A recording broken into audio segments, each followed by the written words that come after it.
Big Jack Little here. Yeah, that's right. My name's Jack Little, but because I'm 6'5", weigh 230 pounds, most people tell me that I'm not little. So, to make things interesting, I added big to Jack Little. So, BigJackLittle.com. I live in Marshall, Texas. I'm 41 years of age. I'm in the best shape of my life. Things are going really well for me. A few years ago, things weren't going so well for me. So much so that I ended up in prison.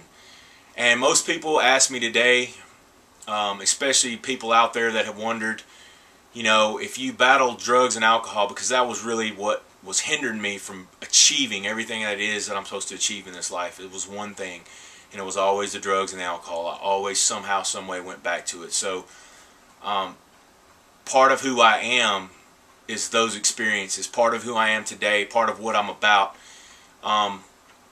is essentially that. I have one goal and one purpose in life, and that's to stay sober. Of course, I have many other small goals and aspirations. I want to be a great husband to my wife. I'm married to Christy Little. She is a wonderful woman, and she has been by my side these last couple of years, and we've been through a large amount of things in our life. But for some reason, God kept us together. And so I believe that she was the missing piece in the puzzle to help me achieve and attain all the goals and the destiny that I've been created for. What is that destiny? I'm still searching for that. You know, I find myself meditating and daydreaming day upon day because I've always been a dreamer. I will always be a dreamer. That will never change. I believe that at 41, in the greatest shape of my life, that I can still do whatever it is that I put my mind to. I mean, for 6 years I was a motivational speaker, and I told kids to not listen to what other people told them in the range of negativity, that you can't do something, you can't be something. And here I am, 41 years old, and I need to take a dose of my own medicine. You know, if I want to be a model, if I want to be an actor, if I want to be a motivational speaker, whatever it is in this life, I want to be the best at it. And right now, I'm very content working at Golden Corral as a crew leader. I love my job. Why do I love my job? Because, number one, I'm just happy to be alive. You know, most people say, what do you mean you're just happy to be alive? Man, I'm just happy to be alive.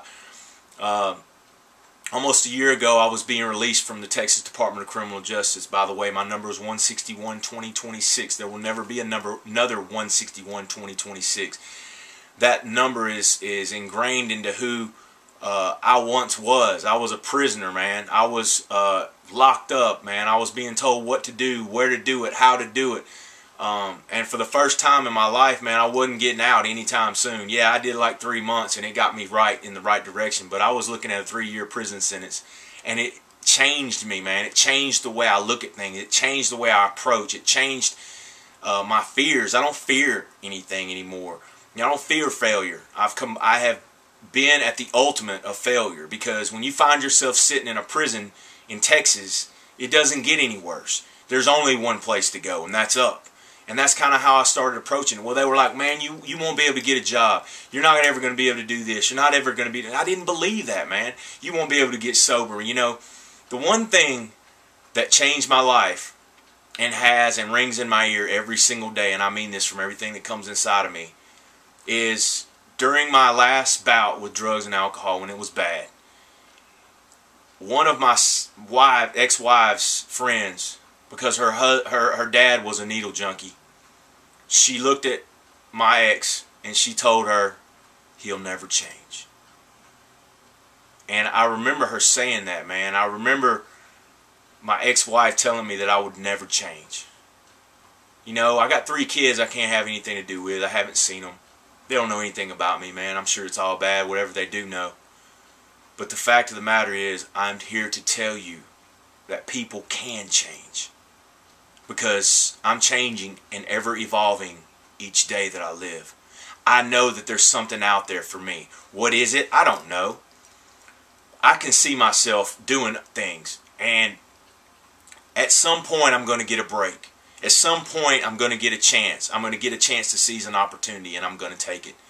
Except the only difference this time is no drug, no alcohol, no pill, no mind or mood altering chemical will take me away from my focus. I believe that with everything that's in me, so it doesn't really matter what the naysayers, what the negativity, what the critics, anybody else says. Because I know in my heart that that demon was dealt with once and for all when I went to prison.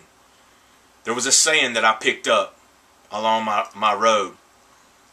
And that saying was said by a woman named Pearl Bailey.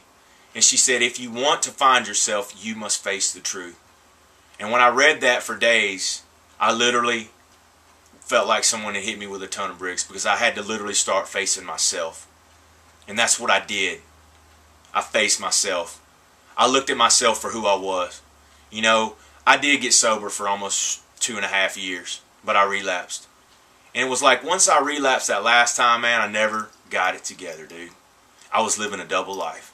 Oh yeah, I could put it on, man. I could put it on. Let everybody know on the outside that I'm good. I'm good. You see this? I'm great, man. I mean, look at me. But no way, man. On the inside, I was still trying to not deal with me, not deal with the issues. And that's the one thing that I've done and I've changed in my life, is I'm not the same person. And every day that I wake up, I do hear someone say, he'll never change. And you know what? Something inside me rises up and says, oh yeah? Well, let me show you. Because you know what? I'm clean. I'm sober. Have been. 2 years, 1 month now. And you know what? I wrote my mom a letter, and I'll close with this. I wrote my mom a letter while I was in prison. I didn't get much support from anyone. And that was another thing that made me realize, man, you better change for you, Jack Little. You know what? I wrote my mom a letter because my mom, you know, who can make any mom proud by being in prison? I mean, just think about it, dude. If you think that your mother or your father or someone that loves you is proud because you're in prison, there's no pride. There's no proud in that. It's sad. And I looked at it for what it was, but I'll tell you what, man. I started to assess myself. I started to look at myself. What do you want? What do you want in this life, man? Do you want to end up like your real father, whom you never met, who never wanted nothing to do with you? You want to end up like that guy, blowing your brains out, ending up dead, ending up with a lengthy prison sentence, pissing your life away? Nah. I wrote my mom a letter, and I mean this, and this is going to ring true for the rest of my life. When I die, it will say on my epitaph or my tombstone, Big Jack Little died clean and sober. September 26, 2009, because that was the last day. Actually, the 25th was the last day I used, so the 26th is my sober date. To whatever day the Lord decides to take me. That's what it'll say on my tombstone. I don't know a whole lot about much. I don't know what's going to happen in this life. But I do know that I'm done with drugs. I'm done with alcohol. I'm done with all that garbage, man. It took its toll. It's cost me a lot. You know what? It's time to make a stand. And that's what I'm doing today. So that's just a little bit of who I am, man. You know, I'm serious about this stuff, man. I don't care what people laugh at me and think I'm extreme. I was extreme the other way, and look where it got me. But you know what? I'm extreme today and serious about my sobriety, man. That's one thing I don't play with. That's one thing I don't do. I mean, you can joke with me all you want. Ask me to come drink beers with you. Ask me to do this and that. But it ain't going to happen, man. I'm that serious. And you know what? I'm going places in life. Peace out.